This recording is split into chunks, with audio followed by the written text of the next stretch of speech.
రోజు కుంభాలు కుంభాలు తింటావు. అట్రా ఏయ్ పోయి తింటున్నారా? ఎందుకు తినరు? గట్టిగా తింటావు మట్టానికి. తిన్నప్పుడు ఎప్పుడైనా దేవా నాకెంత రుచి కలిగిన భోజనాన్ని ఇచ్చావయ్యా, నీకెంత కృతజ్ఞతలు చెప్తారా? భోజనం అనేసరి కంగారు, ప్రార్థన మర్చిపోతాడు ఒక్కొక్కడు.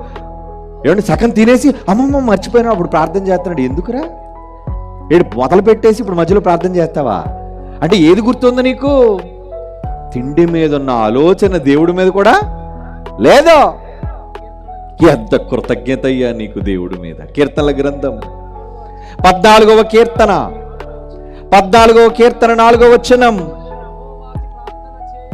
యెహోవాకి ప్రార్థన చెయ్యకుండా ఆహారము మింగేస్తున్నావే, గొంతులోంచి మింగునట్లు నా ప్రజలను మింగేస్తున్నారే, పాపం చేస్తున్నారే దేవుడు అంటున్నాడండి.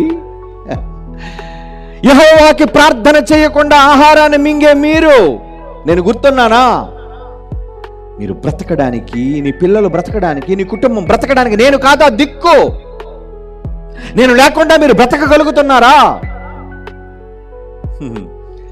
ఎవరండి ఆయన కష్టాన్ని గుర్తించగలుగుతున్నారు?